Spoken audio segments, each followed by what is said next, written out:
Alright, what's going on everybody? Back again today doing another DC related video. Today we're going to talk about specifically the new trailer that dropped for Batman: The Long Halloween.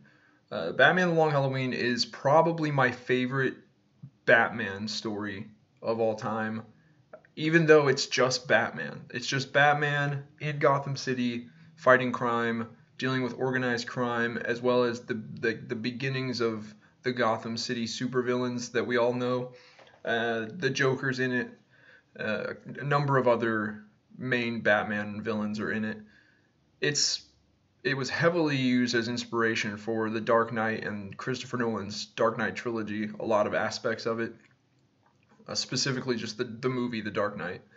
And it's just a really good story. And I'm really excited that they're going to be making an animated movie of it. It's going to be a two-part animated movie, similar to how they did The Dark Knight Returns and Death of Superman. They did the Death of Superman and then they did the Return of Superman, which was Reign of the Supermen. So pretty good idea to do it that way. I'm happy with that. It ensures that we're going to get the full story. It's not going to get condensed at all. But I want to talk about something else with this trailer and this movie in general. So as we know, the DC animated movies, they had a cohesive continuity before. There were a number of films that they put out that all took place in the same universe. They called it the DC animated movie universe. I think the last one, well, I know it was the last one where it ended was Justice League Dark Apocalypse War. Since then, they've put out some animated movies that I can tell are just, one-offs. They're not really part of some greater universe, some greater continuity.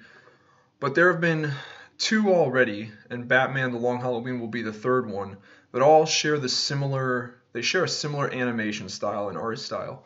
And we'll go ahead and look at those right now. So the first one was Superman: Man of Tomorrow. This was a retelling of Superman's origin story. It also introduced characters like Lobo and Martian Manhunter. And yeah, it was an okay film. I kind of fell asleep during it because, how many different ways can you do the origin of Superman without drastically changing it to where it's not really Superman anymore? There's really not that many ways you can do that. But they felt like they should do another origin story for Superman, and so they did. And I don't think there's ever been a DC animated original movie that did the origin of Superman. I think the last time we got an animated origin story for Superman was in the old school Superman the Animated Series from like the 90s. Might have been early, and it was the 90s. It was definitely the 90s. So I get it. They kind of felt like, okay, we're kind of restarting things over here. Justice League Dark Apocalypse War just ended the movie universe that we were doing before. So now that we're starting fresh, let's do an origin story for Superman.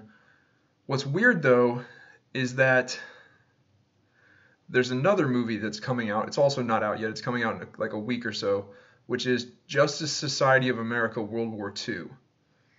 And this film, as you can see, the animation style is very similar to Superman: Man of Tomorrow. This takes place during World War II, obviously, hence the title.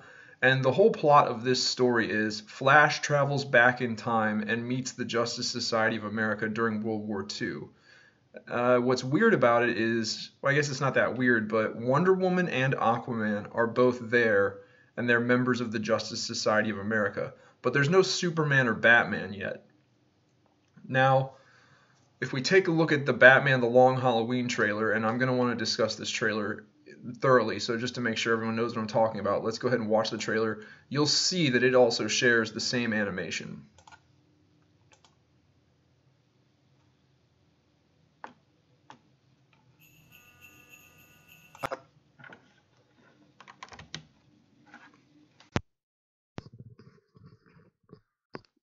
I can't really be a lawyer and a criminal, can I? I want to win. But do I want to win like this? I'm of two minds here. So it's a coin flip.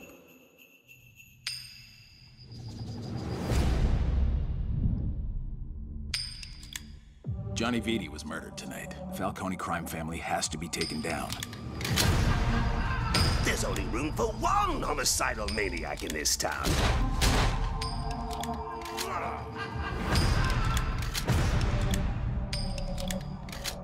Why are you running? You could use a little fun.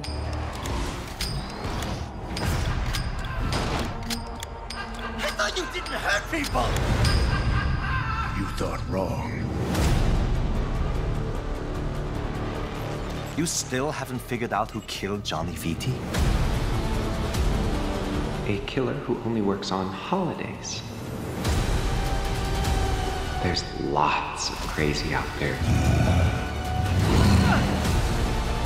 Once I take him out, things are gonna be different. We can start a family. The city is fallen, Alfred. Then we must endeavor to lift it up again.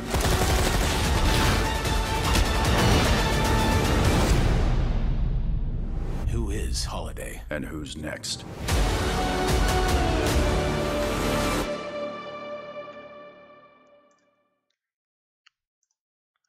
So yeah, that is real quick here. This episode of Death Battle is brought. Nope. So that's the trailer for Batman: The Long Halloween. Just to talk about that for a minute. Looks good. Looks like it's gonna be a solid Batman movie. I like the animation. I like the way it looks with Batman. I think his costume is pretty perfect. I wasn't really a fan of his previous DC animated movie universe look. Mainly just the ears. His ears were like little twiggy antennas, and I just wasn't a fan. This one looks a lot better. Like I said, The Long Halloween is a great story, so you can't go wrong with that as long as they don't take too many liberties and try to change too many things. Where he's at in this story is he's about a year into his career as Batman, and he's just about done rounding up the organized crime element in Gotham. But that's not the end of the battle, because as we all know, supervillains show up. Joker, Two-Face, Riddler, Penguin, all these well-known characters. So this is kind of the story that shows his transition from trying to clean up Gotham's organized crime, but then realizing that because he escalated the conflict to being a masked vigilante, now there are criminals out there who are kind of taking the theatrical element upon themselves, and they're being quote-unquote super villains. So it's a good story. I'm very excited for it. But the main thing I want to address here is, if you notice, the animation style in that trailer is the same as what we saw for Superman Man of Tomorrow and Justice Society World War II. Something I was going to get at with Justice Society World War II is, like I said, it takes place in World War II, and the Flash, Barry Allen, the plot of it is he time travels back into the past and meets the Justice Society during World War II. Wonder Woman and Aquaman are there. They're pretty familiar to us at this point, but a lot of the Justice Society characters are not. So I'm excited to see them get a little more of a mainstream introduction with an animated movie. Because a lot of them, I really like the Justice Society characters. They're the Golden Age versions of like Flash, Green Lantern, and there are some characters in there that just deserve, a little bit more of the spotlight. Hourman, I believe we saw Hourman in there. Let's take, who else was in that roster? Hawkman, he's pretty modern, but that's Hourman. This is the Golden Age Black Canary. So yeah, all that. I'm excited for that. But with the plot being Flash time travels back and meets them during World War II. For anyone who saw Justice League Dark Apocalypse War, it ended with, like, the world was fucked. The world was absolutely just utterly destroyed. And Superman and Batman or Wonder Woman are there talking to each other, kind of like, oh, we'll keep trying to put it back together and this and that. Constantine just goes up to the Flash, Barry Allen, and tells him, like, hey, man, like, this world's fucked. I know they think they're going to fix it, but it's fucked. You need to just do another Flashpoint. You need to go back in time and alter some shit and kind of reboot this whole thing, restart it. It's the only hope. And the Flash does it. He stands up and he takes off running across the water. He enters into the Speed Force and he time travels back in time to alter the past, because it's the only way left for them to save the world. With these three films sharing the same animation style, I want to go ahead and say it's pretty safe to bet that this is DC's animated division. They're creating a new animated movie universe. What I'm not sure of, but I kind of suspect, is that it directly continues from Justice League Dark Apocalypse War.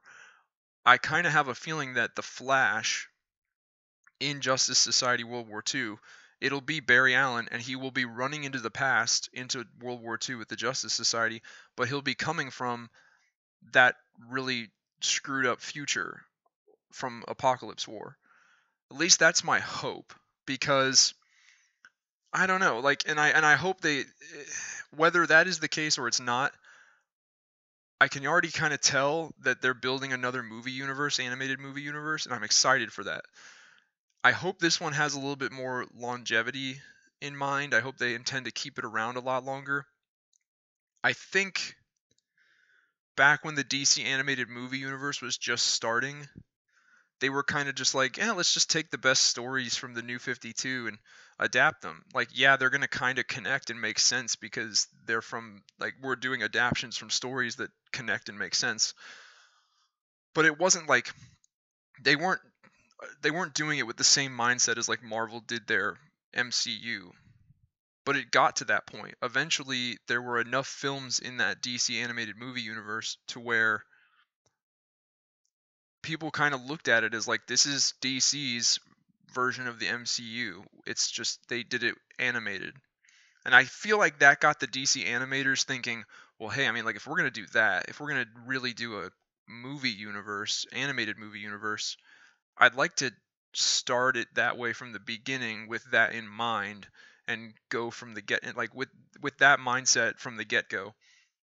So whether or not they're going to try to do a tie-in to where it is the Flash from Apocalypse War time traveling back and he meets the Justice Society, or if this is just the beginnings of a new DC animated movie universe, I'm hopeful that's what it is, and I think it would be cooler if it was the Flash coming from Apocalypse War, because then it's all still one thing, you know. And I still stand by my opinion that I think they should do a almost like they should do a DC animated universe, like the Bruce Timm Paul Dini universe. They should show Barry Allen from that universe. They should bring him back, or not bring him back, but they should show him, they should canonize him in an animated movie. They should show how he disappears, dies, whatever, explain why Wally West is the Flash in the old Justice League animated series.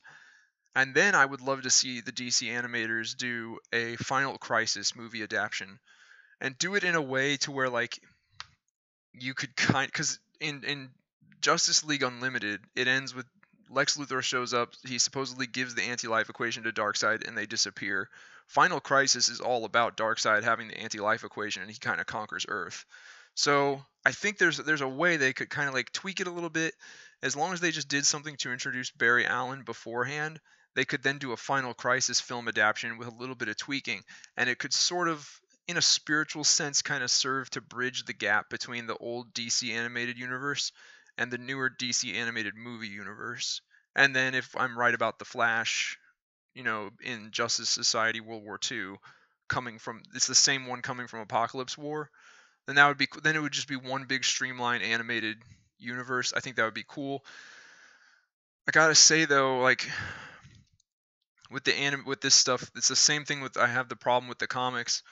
Just constantly restarting stuff because you're out of ideas is, I don't know, I don't like it. How many times, it's kind of like what I was saying with the Superman Man of Tomorrow. I kind of fell asleep during it because it's like, oh my gosh, how many times am I going to see the origin of Superman? Like, there's not that much you can change about it. You know what I mean? It's all still going to be the basic story, introducing the basic same characters. I like that we're not getting a Batman origin story where they're starting, if this is a new movie universe, and I think it is because of the same animation. But with this Batman in Long Halloween, it's not an origin story. Like, he's already Batman. He's about a year into it. So that's a good choice. And then, yeah, I don't know. I like the trailer. I'm really excited. I'm definitely going to watch the movie. I just get this feeling that they're starting a new animated movie universe. And I'm curious as to whether or not it's going to connect at all to the previous one, or if it's just completely like, nope, brand new thing. Because it's almost even worse if it's just a completely brand new thing. It's one thing to start something over, but it still is technically connected to what came before. But if they don't even connect it at all to what came before, then it completely is just shake the etch a sketch, let's start over. how many times do you expect me to come back for the reboot, the reboot of DC? You know what I mean? It's a little excessive at this point. But yeah, overall, Batman: The Long Halloween looks great. It's only part one, and it almost, I want to say it looked in the trailer like they had included a lot of action that was not in the comic. If you read the comic, it is a true detective story. It really gets into the detective side of Batman. There are some action scenes, and Batman, fights some people here a little bit, but it's not like there's not like car chases and jumping off. I mean, like it's not that actiony. It's more detective-y. But this movie looked like they're gonna maybe add some or just kind of expand upon some of the fight scenes and stuff. And it looked like there was a car chase in there as well. So it looks like there's going to be a good bit of action. And that's fine as long as they manage to do the detective story that this is justice. So yeah, high hopes for Batman: The Long Halloween. Leave some comments below. Let me know what you guys are thinking about it. Is anyone else excited for it? Are you not excited for it? Do you agree with me? Do you think that these 3 new movies that we've gotten recently are part of a new universe? And do you think that universe is going to connect at all to the previous one? Let me know what you guys think down below. Please hit the like button if you like this video. Check out some of my other videos. Check out my channel. Subscribe if you like. And I will see you guys next time.